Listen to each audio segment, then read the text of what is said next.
বাংলার মাটিতে আবার 2 দিন পরে হোক আর আগে হোক আসবেই।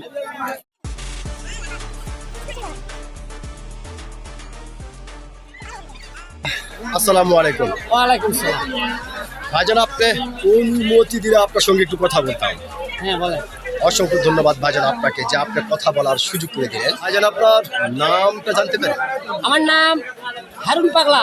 হারুন পাগলা, সুন্দর একটি নাম আপনার, চমৎকার একটি নাম আপনার। ভাইজান, তবে একটি কথা বলতে আমি বাধ্য হচ্ছি, সেটা হচ্ছে আপনার নাম শুনে এবং আপনাকে সামনাসামনি দেখে যেটা বোঝা যাচ্ছে আপনি অতি সাংঘাতিক একটি সাহসী মানুষ। আপনি যে একজন সাহসী মানুষ এটা কিন্তু আপনাকে দেখেই বোঝা যাচ্ছে।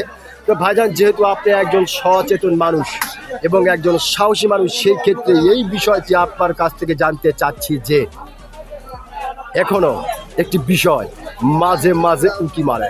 বিষয়টি হলো আমাদের বাংলাদেশের সাবেক প্রধানমন্ত্রী শেখ হাসিনা বাংলার জমিন ছেড়ে ভারতের জমিনে অবস্থান করতেছেন। তো এই বিষয়কে কেন্দ্র করে বাংলাদেশের বিভিন্ন ধরনের মানুষ বিভিন্ন ধরনের কথা বলছে। কেউ বলছে শেখ হাসিনা কখনো কোনোদিন বাংলার মাটিতে আর পা রাখতে পারবে না,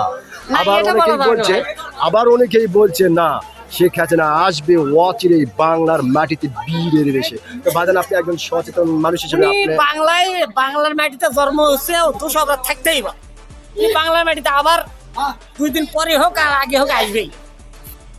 এবং আইনগততে যদি অপরাধ করে থাকে তারও বিচার হবে, আর যদি আইনগতিতে যদি অপরাধ না করে থাকে তার কোনো বিচার নাই। আইনের ঊর্ধ্বে তার কেউ নয়। আমরা সবাই আইনের আওতায় থাকি। হ্যাঁ জি। সত্যি ভাইজান, আপনি যে সত্যি একজন সাহসী মানুষ, আপনি কিন্তু আপনার সাহসিকতার পরিচয় দিয়েছেন। আপনি অত্যন্ত গুরুত্বপূর্ণ একটি বিষয় আলোচনা করেছেন। আমি আশা করবো আপনার এই গুরুত্বপূর্ণ কথাটি বাংলাদেশের অনেক মানুষের হৃদয়ে জায়গা করে দেবে। অসংখ্য ধন্যবাদ আপনাকে।